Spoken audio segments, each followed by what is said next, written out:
ಯಾವ ಕೆಲಸ ಮಾಡಬೇಕಾದ್ರೆ ಮೊದಲು ಯೋಚನೆ ಮಾಡಬೇಕು. ಇದು ಮಾಡ್ಬೋದಾ ಮಾಡಬಾರ್ದಾ, ಇದು ಮಾಡಿದ್ರೆ ಸರಿನಾ, ಇದು ಮಾಡಿದ್ರೆ ತಪ್ಪ ಅನ್ನೋ ಯೋಚನೆ ಇದ್ದರೆ ಮಾತ್ರ ಬದುಕಕ್ಕಾಗುತ್ತೆ. ಇದು ಮಹಾಭಾರತದಿಂದನೇ ಬಂದಿದೆ, ಇಲ್ಲಲ್ಲ. ಈ ಬಾಹ್ಯ ಪ್ರಪಂಚದಲ್ಲಿ ಮಾತ್ರ ಅಲ್ಲ, ಮಹಾಭಾರತ ಯಾವಾಗ ನಡೀತೋ ಅವಾಗಿಂದನೇ ಇದೆ. ಅಲ್ಲೊಬ್ಬ ಬರ್ತಾನೆ ಶಕುನಿ ಅಂದ್ಬಿಟ್ಟು. ಆ ಶಕುನಿಗೆ ಯಾರಪ್ಪ ಆ ಥರ ಮಾಡಿದ್ರು ಅಂದರೆ ಭೀಷ್ಮಾಚಾರ್ಯರು. ಯಾರು ನಂಬಲ್ಲ. ಭೀಷ್ಮಾಚಾರ್ಯರು ಈ ಅಂಬ ಇವ್ರನ್ನ ಕಿಡ್ನ್ಯಾಪ್ ಮಾಡ್ಕೊಂಡು ಬರ್ತಾರೆ ಮದುವೆ ಮಾಡೋದಕ್ಕೆ. ಒಬ್ಳು ಶಲ್ಯ ಅನ್ನೋನ್ನ ಪ್ರೀತಿಸಿರ್ತಾನೆ, ನಾನು ಅವಳನ್ನೇ ಮದುವೆ ಮಾಡ್ಕೊಳ್ಳೋದು ಅಂತ ಸರಿ ಬಿಟ್ಬಿಡ್ತಾರೆ. ಅವಾಗ ಮಾಡ್ಕೋಬೇಕು, ಅವನು ಮಾಡ್ಕೊಳ್ಳಲ್ಲ, ವಾಪಸ್ ಕಳಿಸ್ಬಿಡ್ತಾನೆ. ನಾವು ಮಾಡ್ಕೊಳ್ಳಲ್ಲ, ವಾಪಸ್ ಹೋಗ್ಬಿಡ್ತಾರೆ. ವಾಪಸ್ ಬಂದ್ಬಿಡ್ತಾಳೆ. ಅವಳು ವಾಪಸ್ ಬರ್ತಾಳೆ. ಧೃತರಾಷ್ಟ್ರನಿಗೆ ಮದುವೆ ಮಾಡಬೇಕು. ಗಾಂಧಾರಿ ಜಾತಕದಲ್ಲಿ ಇವ್ರು ಯಾರನ್ನು ಮದುವೆ ಮಾಡ್ಕೊತಾರೆ ಅವರು ಹೋಗ್ಬಿಡ್ತಾರೆ. ಮೊದಲನೇ ಗಂಡ ಇರಲ್ಲ ಅಂತ ಜಾತಕದಲ್ಲಿ ಏನ್ ಮಾಡ್ತಾರೆ, ಒಂದು ಕುರಿ ಮೇಕೆ ಅಂತ ಕರ್ಕೊಂಡ್ಬಂದು ಅದರಲ್ಲಿ ತಾಳಿ ಕಟ್ಟಿಸ್ತಾರೆ ಗಾಂಧಾರಿಗೆ. ಅದರಲ್ಲಿ ತಾಳಿ ಕಟ್ಟ ಅದನ್ನು ಕೊಂದು ಬಿಡ್ತಾರೆ. ಇದೆಲ್ಲ ಆಗಲೇ ಮಾಡಿದ್ದಾರೆ ಎಲ್ಲ. ಯಾವಾಗ ಅದನ್ನು ಮಾಡ್ತಾರೋ ಆಮೇಲೆ ಧೃತರಾಷ್ಟ್ರನ ಮದುವೆ ಮಾಡ್ಕೋತಾಳೆ ಗಾಂಧಾರಿ.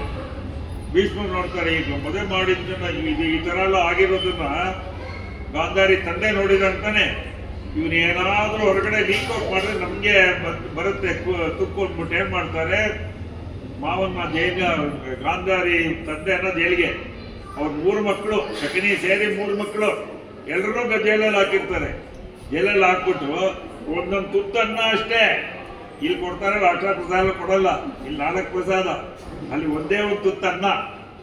ಅವಾಗ ಅವ್ರು 4 ಜನದಲ್ಲಿ ಒಂದು ಡಿಸ್ಕಷನ್, ಇದು ಈ ಒಂದು ತುತ್ತು ನಮಗೆ ಯಾರಿಗೂ ಸಾಲ್ತಾ ಇಲ್ಲ, ಒಂದು ಕೆಲಸ ಮಾಡೋಣ, ಎಲ್ಲ ತುತ್ತು ಒಬ್ಬನಿಗೆ ಕೊಟ್ಕೊಡೋಣ, ಅವನು ತಿಂದು ನಮ್ಮನ್ನ ಈ ಗತಿಗೆ ಮಾಡಿದವ್ರನ್ನ ಒಂದು ದಾರಿಗೆ ತಗೋಣ ಅಂತ ಅಂದ್ಬಿಟ್ಟು ಶಕುನಿ ಕೊನೆ ಮಗ ಈ 3 ಜನನ ಅವ್ರಿಗೆ ಅವ್ರು ಕೊಟ್ಬಿಡ್ತಾರೆ. ಊಟನ ಕೊಟ್ಬಿಟ್ಟು ಇವ್ರು ಸಾಯ್ತಾರೆ, ಒಳಗಡೆ ಸಾಯ್ತಾರೆ. ತಂದೆ ಏನು ಮಾಡ್ತಾನೆ, ಸಾಯೋವಾಗ ನನ್ನ ಮಾಂಸನ ತಿನ್ನು ಅಂತಾನೆ ಇವನಿಗೆ, ಶಕುನಿಗೆ. ತಿಂದ್ಬಿಟ್ಟು ನೀನೇನು ಮಾಡು ಅಂದರೆ ನನ್ನ ಬೆರಳುಗಳನ್ನೆಲ್ಲ ಪಗಡೆ ಕಾಯಾಗಿ ಮಾಡು, ನೀನು ಏನು ಕೇಳಿದ್ರೆ ಅದು ಬೀಳತ್ತೆ ಅಂತೇಳಿ ಆ ಥರ ವರ ಅವನಿಗೆ. ನೋಡಿ ಎಷ್ಟು ಒಬ್ಬರನ್ನ ಕೆಡುಕು ಮಾಡಬೇಕು ಅಂದರೆ ಏನೆಲ್ಲ ಯೋಚನೆ ಮಾಡ್ತಾನೆ ಅಂತ ನೋಡಿ. ಅವನು ಸಾಯ್ತಾನೆ. ಶಕುನಿಗೆ ಸುಮ್ಮನೆನೂ ಬಿಡೋದಿಲ್ಲ.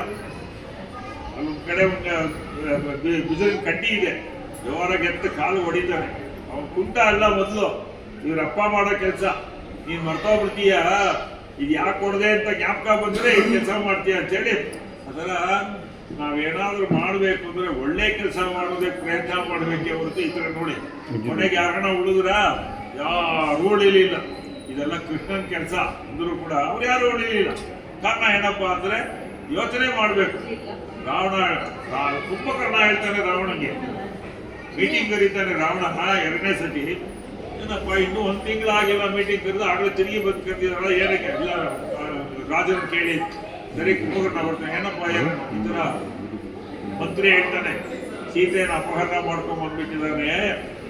ಹೌದು, ಇದಕ್ಕೆ ಮುಂಚೆ ನನ್ನ ಹತ್ರಕ್ಕೆ ಮಾತಾಡದ್ನ, ಅಪಹರಣ ಮಾಡ್ತೀನಿ ಅಂತ ನನ್ನ ಹತ್ರ ಹೇಳಿದ್ನ, ಮಾಡಲಿಲ್ಲ, ಆದ್ರೆ ಬಂದು ಕೂತು ಅಂತ ಹೇಳಿ ಆ ಥರ ಕುಂಭಕರ್ಣ ಹೇಳ್ತಾನೆ ರಾವಣಗೆ. ನೀನು ಮೊದಲು ಯೋಚನೆ ಮಾಡಬೇಕಾಯ್ತು, ನನ್ನ ಹತ್ರ ಮೊದಲೇ ಮಾತಾಡಲಿಲ್ಲ, ಈಗ ಕರೀತಾ ಇದೆಯಲ್ಲ ಅಂತ ಹೇಳಿ. ನಿನ್ನೆ ಅವ್ನು ಕೋಪ ಮಾಡ್ತಾರೆ ರಾವಣಗೆ, ಹೊಡಿತೀನಿ ಅಂತಾನೆ. ನಿನ್ನ ಹತ್ರ ಸಾಯೋದು ಮೊದಲು ರಾಮತ್ರ ಹೋಗಿ ಸಾಯ್ತಾರೆ ಅಂತ ಹೋಗ್ತಿದ್ರ. ಯಾವಾಗ ನಾವು ಮಾಡಬೇಕಾದ ಕೆಲಸ ಏನೇ ಆಗಲಿ 2 ನಿಮಿಷ ಲೇಟ್ ಆದರೂ ಪರವಾಗಿಲ್ಲ, ಮತ್ತು ಯೋಚನೆ ಮಾಡಬೇಕು, ಇದು ಸರಿನಾ ತಪ್ಪ. ತಪ್ಪು ಸರಿ ನಮಗೆ ಗೊತ್ತಾಗತ್ತೆ, ಅದ್ರ ತೆಗಿ ತಪ್ಪೇ ಮಾಡೋದು. ಸರಿ ಅದು ಮಾಡೋಕ್ಕೆ ಹೋಗಲ್ಲ, ತಪ್ಪೇ ಮಾಡೋದು ಮತ್ತೆ ಅದೆಲ್ಲ ನಿವೃತ್ತಿ ಆಗಬೇಕು ಅಂದ್ರೆ ಯಾರಪ್ಪ ಅಂದ್ರೆ ನಮ್ಮ ಪರಮಾತ್ಮ ನಮ್ಮ ಕೈಯಲ್ಲೇ ಆಗುತ್ತೆ. ಅದಕ್ಕೆ ವ್ರತಗಳು, ಸಂಕಷ್ಟ ಹರಗಳ ಮತಿ ಇರೋ ಸಂಕಷ್ಟಗಳೆಲ್ಲ ಹರ ಅಂದ್ರೆ ನಿವಾರಿಸೋದು ಅಂತ ನೋಡು. ಆ ಥರ ಪರಮಾತ್ಮ ಅದೇ ಸಂಕಷ್ಟ ಗಣಪತಿ ಇರುತ್ತಾ, ಬೇರೆ ಏನು ಅಲ್ಲ. ಈ ದಿನ ಏನ್ ಮಾಡ್ತಾರೆ ಅಂದ್ರೆ ಬೆಳಗ್ಗೆಯಿಂದ ಕೆಲವರು ಉಪವಾಸ ಇರ್ತಾರೆ. ಹತ್ತುಮನ ಆದ್ಮೇಲೆ ಚಂದ್ರೋದಯ ಆದ್ಮೇಲೆ ಕ್ಷೀರ ತರ್ಪಣ ಕೊಟ್ಬಿಟ್ಟು ಆಮೇಲೆ ಊಟ ಮಾಡ್ತಾರೆ. ಕೆಲವರು ಊಟ ಮಾಡಲ್ಲ, ಅವತ್ತು ತಿಂಡಿ ಮಾತ್ರ ತಿಂತಾರೆ. ಇದು ವ್ರತ. ಕಾರಣ ಏನಪ್ಪಾ ಅಂದ್ರೆ ನಮ್ಗೆ ಒಳ್ಳೆ ಬುದ್ಧಿ ಕೊಡು, ಒಳ್ಳೇದು ಕೊಡು ಅಂತ ಪ್ರಾರ್ಥನೆ ಮಾಡ್ತಕ್ಕಂಥ ವ್ರತಗಳು. ನವರಾತ್ರಿ ವ್ರತ, ಗಣಪತಿ ವ್ರತ, ಮಹಾಲಕ್ಷ್ಮಿ ವ್ರತ, ವ್ರತಗಳು ಈ ತರ ಒಂದು ನಮಗೋಸ್ಕರ ಮಾಡಿದ್ದಾರೆ ಹಿರಿಯರು. ಅದನ್ನೆಲ್ಲ ನಿವಾರಣೆ ಕೂತಿರೋದ್ರೆ ಗಣಪತಿ ಅನ್ನೋ ದೇವರು ಇಲ್ಲಿ ಮಾತ್ರ ಅಲ್ಲ, ಇಡೀ ಪ್ರಪಂಚದಲ್ಲಿ ಎಲ್ಲಿ ಹೋಗಿ ಗಣಪತಿ ಇದ್ದೇ ಇರ್ತಾನೆ. ನಾವು ಸ್ಟೇಟ್ ಹೋಗಿ, ಅದು US ಆಗಲಿ, ಜರ್ಮನಿ ಆಗಲಿ, ಎಲ್ಲೋದ್ರೆ ಗಣಪತಿ ಮಾತ್ರ ಇಲ್ಲದೆ ಇರೋ ಜಾಗ ಗಣಪತಿ, ಆಂಜನೇಯ ಇವ್ರು ಇಲ್ಲದೆ ಇರೋ ಜಾಗಗಳೇ ಇಲ್ಲ. ಅಷ್ಟೊಂದು ಪವರ್ ಗಣಪತಿ ಇರೋದ್ರಿಂದಾನೆ ಏನ್ ಮಾಡಿದ್ರು ಗಣಪತಿ ಪೂಜೆನೆ ಮೊದಲು ಮಾಡ್ತಾರೆ. ಇಲ್ಲಿ ನಾವು ಪ್ರತಿಷ್ಠೆ ಮಾಡಿ ಈಗಾಗಲೇ 4-5 ವರ್ಷ, ಮುಂದೆ 6ನೇ ವರ್ಷ ಬರ್ತಾ ಇದೆ. ಇಷ್ಟು ದಿವಸ ಏನು ಕೇಳಿದ್ರು ಇಲ್ಲ ಅಂತ ಮಾತ್ರ ಹೇಳಲ್ಲ. ಮೈ ತುಂಬಿದೆ, ಅವನಿಗೆ ಹೊಟ್ಟೆ ತುಂಬಿಸಿಟ್ಟಿಲ್ಲ. ಎಷ್ಟು ಪ್ರಸಾದಗಳು ನೈವೇದ್ಯ ಮಾಡಿದ್ರೆ ಸಾಕು, ತೃಪ್ತಿ ಆಗ್ತದೆ. ಅವನು ತಿನ್ನಲ್ಲ, ನಮಗೆ ಕೊಡೋದು ಕೂಡ ಅವನ ತೃಪ್ತಿಯಾಗಿ ನಮಗೆಲ್ಲ ಅನುಗ್ರಹ ಮಾಡ್ತಾನೆ ಅಂತ ಹೇಳ್ತಾ ಮಹಾಮಂಗಳಾರತಿ ತೀರ್ಥ ಪ್ರಸಾದ ವಿನಿಯೋಗ.